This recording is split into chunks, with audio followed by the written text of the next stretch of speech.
Good morning बच्चों। ये video कक्षा 10 के विद्यार्थियों के लिए है जिनका पहला चैप्टर रियल नंबर वास्तविक संख्याएं हम लोगों ने स्टार्ट कर दिया था। अभी तक वास्तविक संख्याओं में हम लोगों ने यूक्लिड डिवीज़न लेमा, यूक्लिड विभाजन प्रमेय और यूक्लिड डिवीज़न एल्गोरिथम के बारे में पढ़ा है।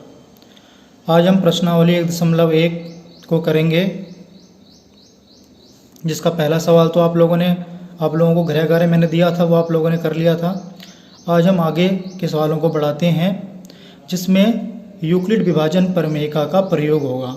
तो इस प्रकार आप इसके ये भी कह सकते हैं कि ये प्रश्नावली यूक्लिड विभाजन प्रमेय का अनुप्रयोग ही है। उसका प्रयोग करके हम प्रश्नों का उत्तर निकालेंगे।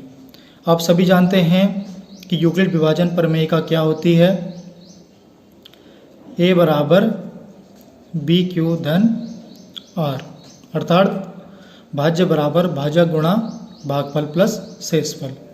ठीक है, जहाँ जो हमारा भागफल होता है Q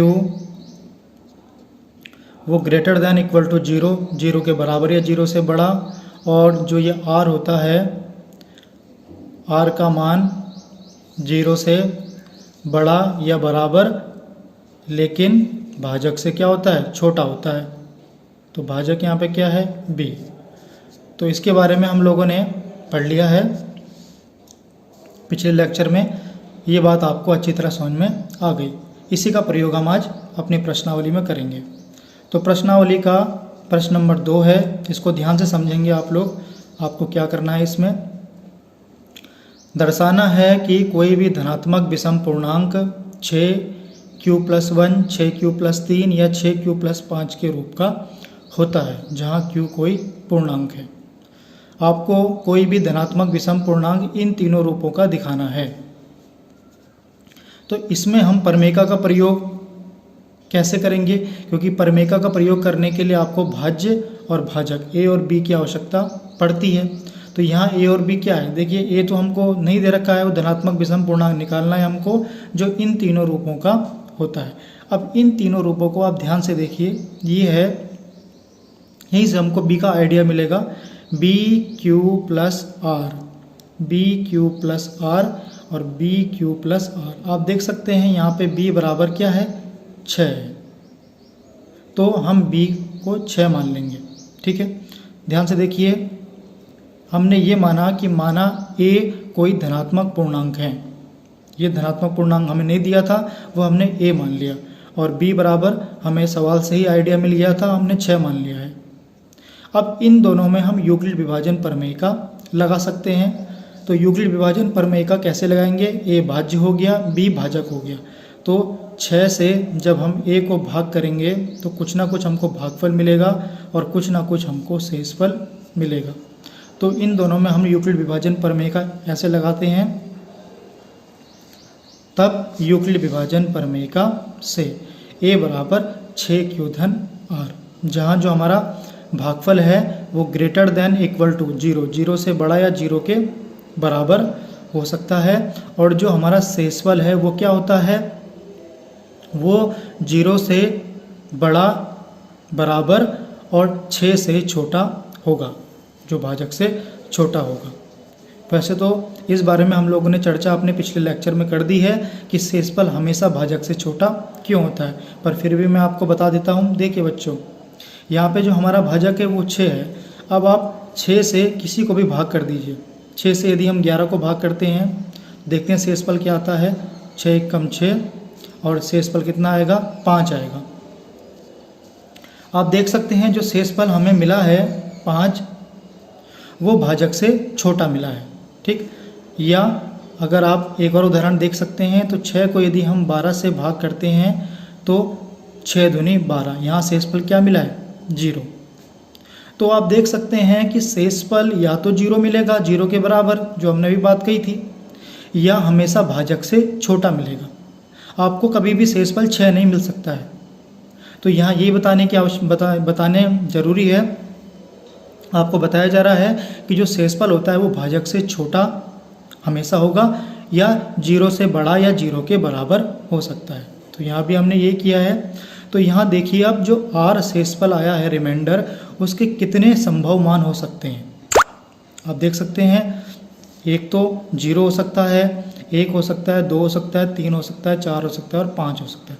6 से छोटा ये r के संभावित मान हैं। इसका मतलब यही है कि r का मान 0 और 6 के बीच, 0 भी हो सकता है क्योंकि शेषफल यहाँ पे 0 आ गया था।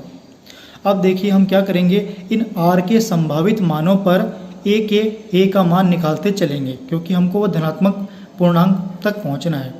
तो a को हम क्या लिख सकते हैं,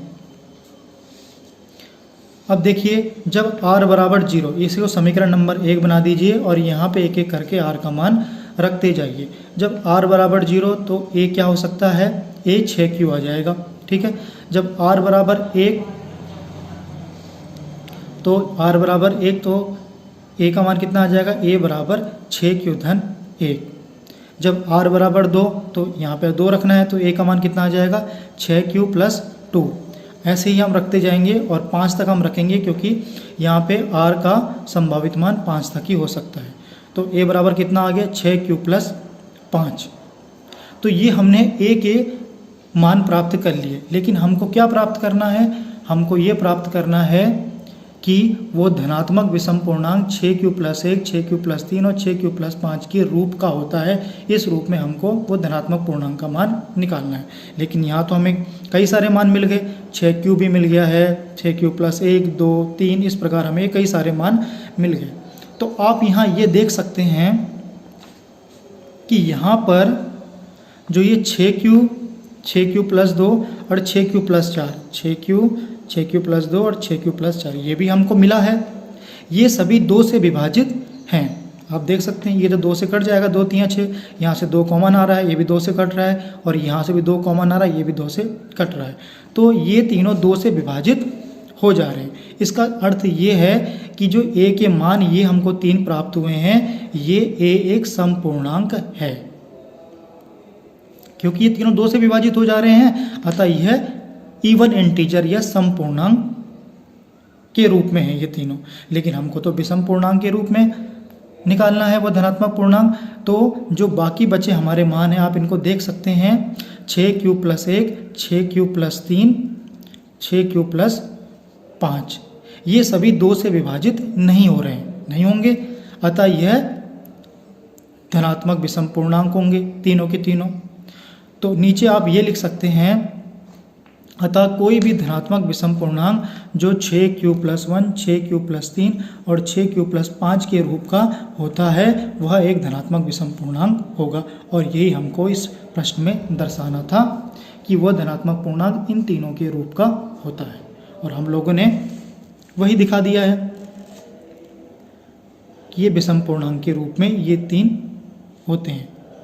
अब यहाँ पे मैंने आपको समपूर्णांक के बारे में भी बता दिया है।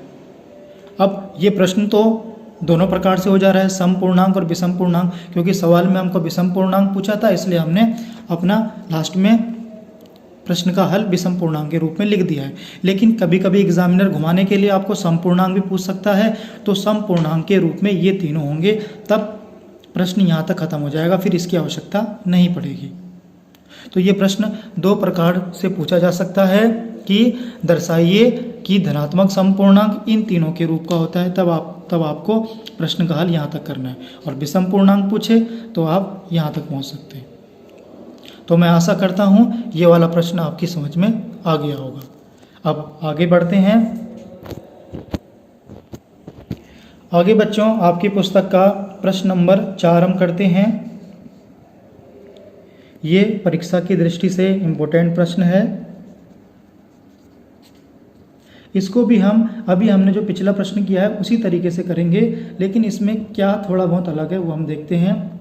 यूक्लिड विभाजन प्रमेयिका का प्रयोग करके दर्शाइए कि किसी धनात्मक पूर्णांक का वर्ग, अब हमें वर्ग करने को बोला गया है, किसी पूर्णांक m के लिए 3m या 3m प्लस 1 के रूप का होता है। अब इन दोनों रूपों में हमको वो धनात्मक पूर्णांक बनाना है।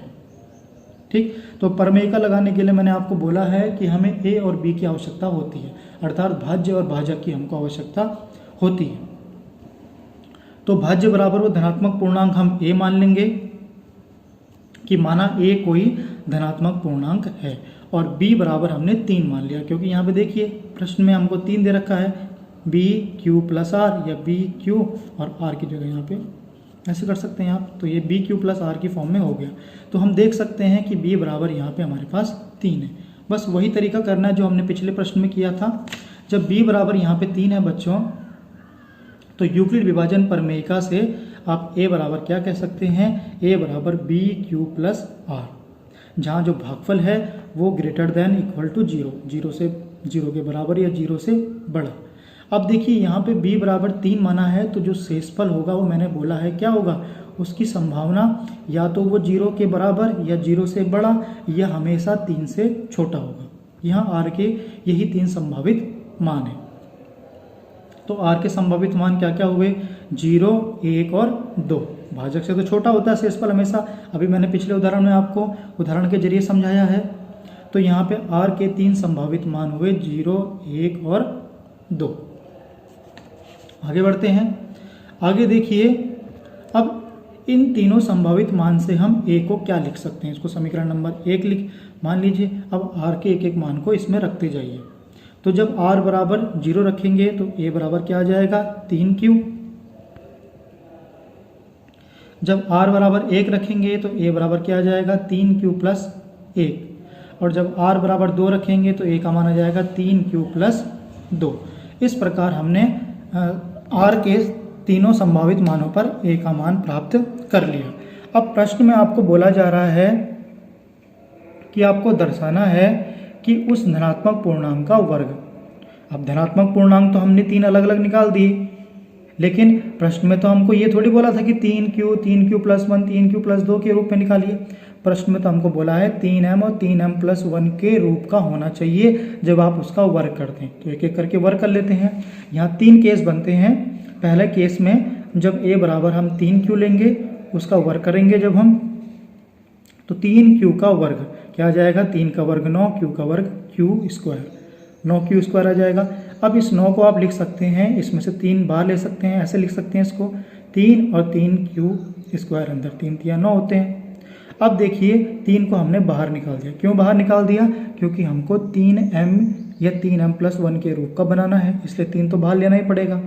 तो अंदर बचा, इसकी जगह हमने क्या लिख दिया, m लिख दिया, क्योंकि m एक पूर्णांक है और यहाँ पे जो q है वो भी पूर्णांक होगा।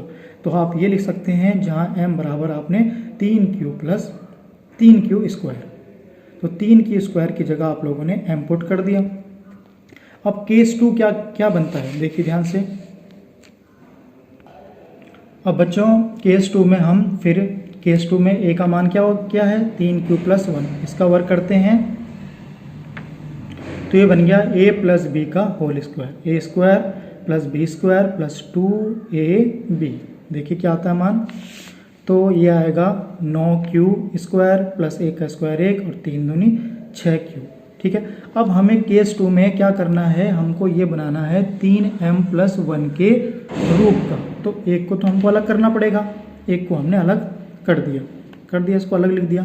अब इन दोनों में देखिए बच्चों हम क्या कर सकते हैं, इन दोनों में से आपका 3 कॉमन आ सकता है, तो उसको बाहर निकाल दीजिए। 3 बाहर निकाला, आएगा 3q स्क्वायर प्लस 3 दूनी 6q और प्लस 1। अब देखिए इस पूरे को हम m लिख सकते हैं, तो ये बन गया 3m प्लस 1 के रूप का, जहाँ m बराबर क्या है, 3q प्लस 2q। तो केस 2 में हमने उस धनात्मक पूर्णांक का वर्ग किया और उसको 3m प्लस 1 के रूप का लिख दिया। अगले केस में जब a बराबर क्या है, 3q प्लस 2, इसको लेके चलते हैं, इसका भी वर्ग कर देते हैं। तो जब इसका वर्ग हम करेंगे तो क्या आएगा आपके पास, a प्लस बी का होल स्क्वायर लगेगा, a square plus B square plus के 2ab। इस प्रकार जब खोलेंगे तो ये आएगा 3 का वर्ग 9q स्क्वायर, 2 का वर्ग 4 और ये आएगा 3 दूनी 6 दूनी 12। ठीक है। अब देखिए बच्चों इसमें हम क्या करेंगे, इस 4 को हम तोड़ लेंगे 3 प्लस 1 के रूप में। अगले स्टेप में देखिए ये 9q स्क्वायर प्लस 12q, इनको अलग किया और 4 को हमने लिख दिया 3 प्लस के 1, क्योंकि हमको इसको 3m प्लस 1 के रूप का बनाना है, इसलिए आपको एक तो अलग करना ही पड़ेगा।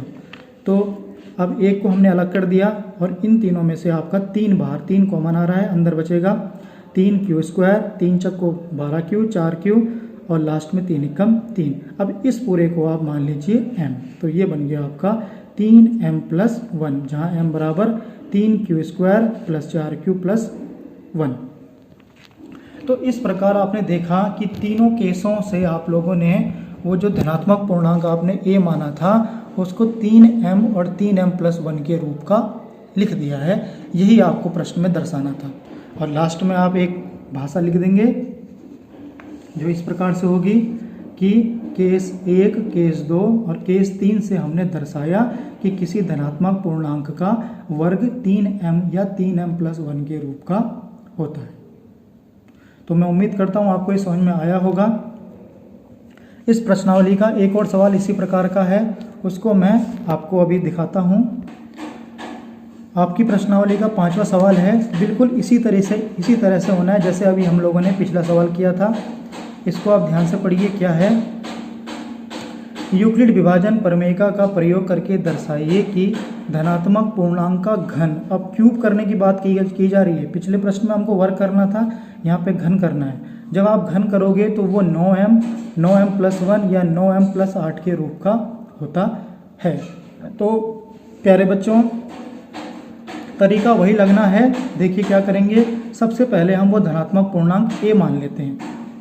अब a तो हम मान लेंगे। अब प्रश्न को देख के आप लोग सोच रहे होंगे कि b बराबर 9 ले लेते हैं हम लोग, जैसे पिछले प्रश्न में हम लोगों ने किया था कि भाजक तो हमको दे रखा था, तो यहाँ भाजक आप सोच रहे होंगे कि 9 ले लेते हैं हम लोग b बराबर। लेकिन 9 लेने से क्या होगा, यदि b बराबर आप 9 ले लेते हैं तो अब सोचिए शेषफल की जो संभावना है वो कितनी हो गई, वो 0 और 9 से छोटे, मतलब 8 शेषफल आपके पास आएंगे। रिमाइंडर जो निकलता है वो हमेशा क्या होता है, भाजक से तो छोटा होता है, 0 या 0 से बड़ा हो सकता है। तो यहाँ पे देखिए 8 आपके पास शेषफल मिलेंगे। ये बड़ा लेंथी प्रश्न हो जाएगा हमारे लिए, इसलिए b बराबर हम यहाँ 9 लेके नहीं चलेंगे, b बराबर हम यहाँ 3 लेके चलेंगे। क्यों? क्योंकि 3 का जब आप घन करेंगे तो वो 27 आएगा और 27 को हम 9 के रूप में बदल सकते हैं, इसलिए ये b बराबर 3 लेने से भी प्रश्न हल हो जाएगा। तो आप इसी प्रकार इसको लेंगे कि माना a कोई धनात्मक पूर्णांक है और b बराबर 3। अब a और b आपको मिल गया है, इसमें आप यूक्लिड विभाजन प्रमेयिका लगाएंगे तो ये हो जाएगा a बराबर 3q + r, जहाँ जो ये आपका क्या है भागफल वो 0 से बड़ा या 0 के बराबर, और जो शेषफल है वो क्या होगा, वो 3 से छोटा, 0 के बराबर और 0 से बड़ा होगा। तो यहाँ पे r के बिल्कुल वही स्टेप लिखते जाना है आपको। यहाँ पे आप लिखेंगे, मैंने लिखा नहीं है, यूक्लिड विभाजन प्रमेयिका से आप इसको ऐसे लिख सकते हैं। और r के जो संभावित मान है वो कितने हो जाएंगे, 0, 1 और 2। ठीक है, इस प्रकार यहाँ पे 3 केस बनेंगे। तो केस फर्स्ट में a का मान क्या होगा, अब क्या करेंगे हम, r के जो संभावित मान हैं उस पर हम a का मान निकालते जाएंगे। सॉरी, ये केस फर्स्ट बाद में आएगा। आप सबसे पहले लाइन लिखेंगे कि a को हम किस रूप में लिख सकते हैं, एक एक करके रखते जाइए। जब r बराबर आपके पास होगा 0 तो a का मान कितना आ जाएगा, 3q। जब r बराबर 1 तो a का मान कितना आ जाएगा, 3q + के 1, और जब r बराबर 2 तो a का मान 3q + के 2। अब बनेंगे आपके 3 केस। केस फर्स्ट, अब आपको क्या करना है, उस धनात्मक पूर्णांक का घन ज्ञात करना है जो इन तीनों रूपों का होगा। तो एक एक करके घन निकालते हैं। सबसे पहले मैं इसका घन करना है, 3q का घन क्यूब, तो कितना आएगा बच्चों, 3 × 9 = 27q, और 27 को आप 9 में तोड़ सकते हैं, 9 कॉमन आ जाएगा, तो आप इसको लिख सकते हैं 9 और 3q घन अंदर आ गया। ठीक है, अब आपको 9m के रूप का बनाना है, तो 3q के घन को आप m मान लीजिए, तो आप इसको लिख सकते हैं 9m, और जहां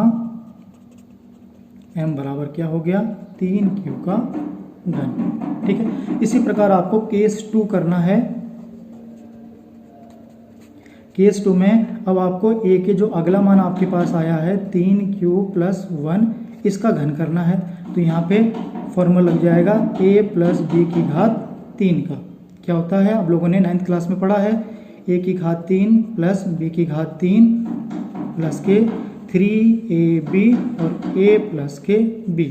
ये इसको आप ऐसे भी लिख सकते हैं, a की घात 3 + b की घात 3 प्लस 3a² b और प्लस 3ab²। बस इसका मान आपको रखना है। यहाँ a बराबर 3q है और b बराबर a, यहाँ रख दीजिए आप लोग। और फिर उसमें आप कॉमन 9 आप देखेंगे कि उसमें 9 आपका कॉमन आएगा और वो 9 + 1 के रूप की बन जाएगा वो धनात्मक पूर्णांक। तो इस प्रकार आपको ये प्रश्न को हल करना है। तीसरे केस में 9 + 8 के रूप में वो प्रश्न बन जाएगा। तो ये आपके लिए गृह कार्य है। इस प्रकार इस प्रश्नावली में आपके पास एक और सवाल बचेगा, उसको भी आपको करना है। ये प्रश्नावली आपको पूरी करनी है। इस प्रकार का प्रश्न नंबर 3 आपके पास आएगा। वो प्रश्न इस प्रकार होगा कि सेना की टुकड़ी में जो सदस्य हैं वो होंगे आपके पास, वो आपको दिए हैं 616, और एक सेना के बैंड की टुकड़ी है जिसमें 32 सदस्य हैं। और क्वेश्चन ये बोला गया है कि बैंड के पीछे इन 616 सदस्यों को मार्च करना है। ठीक, यहाँ पहले बैंड वाली आर्मी आगे आएगी, 32 सदस्य हैं उसके अंदर, और फिर उसके पीछे ये आर्मी के 616 जवान मार्च पास्ट करने, जैसे परेड करते हैं ना दिल्ली में, राजपथ में परेड करते हैं, तो वैसे ही आगे 32 आर्मी बैंड के सदस्य रहेंगे और पीछे 616 आर्मी के सदस्य रहेंगे। इन सबको एक साथ मार्च करना है। तो क्वेश्चन में आपसे पूछा गया है कि ऐसे कितने स्तंभ बनेंगे, बराबर स्तंभ बनने चाहिए बिल्कुल, वो कि वो पूरी सेना की जो टुकड़ी है वो एक ही लाइन में मार्च करे, ऐसे स्तंभ बनेंगे। आप लोगों ने देखा है कैसी करती हैं आर्मी के बैंड जब मार्च करते हैं। तो आपको वो कॉलमों की संख्या बतानी है कि कितने कॉलम बन जाएंगे, अधिक से अधिक कॉलम आपको बताने, स्तंभ बताने। तो प्रश्न इस प्रकार से होगा, सेना की टुकड़ी में सदस्यों की संख्या 616, उसके बैंड में सदस्यों की संख्या 32, स्तंभों की हमको अधिकतम से अधिकतम संख्या बतानी है। अब यहाँ पे अधिकतम शब्द आ गया है, इसलिए हमें कुछ नहीं सोचना है, सीधे HCF निकालना है इन दोनों का। हाईएस्ट कॉमन फैक्टर, सबसे बड़ा उभयनिष्ठ गुणनखंड जो 616 को भी काट दे और 32 को भी काट दे, वो आपको निकालना है। और उससे आपको पता लग जाएगा कि कितने अधिक से अधिक वो स्तंभ मिल जाएंगे। कि इन दोनों का आपको HCF निकालना है। HCF निकालना आपको आता ही है, यूक्लिड डिवीज़न एल्गोरिथम से आप HCF निकालेंगे। इस तरीके से आप निकाल लेंगे HCF, और HCF निकालने के बाद आप अपना उत्तर लिख लेंगे। देखिए यहाँ पे क्या किया गया है, 616 को 32 से भाग दिया, 19 बार कटेगा और शेषफल आएगा 8। अभी शेषफल 0 नहीं है, तो ये चरण आगे चलते जाएंगे। अब यहाँ पे जो शेषफल है वो क्या बन जाएगा, भाजक, और जो ये 32 है वो अब क्या बन जाएगा, यहाँ पे भाज्य बन जाएगा। तो 8 चक्को 32। इस प्रकार आपको शेषफल क्या प्राप्त हुआ, 0। और जिस भाजक से शेषफल 0 प्राप्त होता है वही क्या होगा, उसका HCF। तो इनका HCF कितना आ जाएगा, 8। ठीक, तो ये आपको बाकायदा भाषा के द्वारा, जैसे मैंने आपको पीछे लिखवाया है वैसे लिखना है। यहाँ तो मैंने रफली आपको बता दिया है। तो इस प्रकार हम लोगों ने प्रश्नावली 1.1 को समाप्त कर दिया है। आप कॉपी में नोट्स बनाइए, प्रश्नावली 1.1 वीडियो को बार बार वीडियो को देखिए और अपने नोट्स बनाते हुए चलिए। तो हम लोगों ने ये प्रश्नावली ख़त्म कर दी है। अगला जो हमारा टॉपिक रहेगा वो रहेगा अंक गणित की आधारभूत परिमेय। वो अगली वीडियो में आपको बताऊंगा। तो आज के लिए इतना ही। Thank you very much. आप लोग ध्यान से पढ़िए, नोट्स बनाते जाइए और अपना समय ख़राब मत कीजिए, क्योंकि आपको इस वर्ष बोर्ड परीक्षा में बैठना है।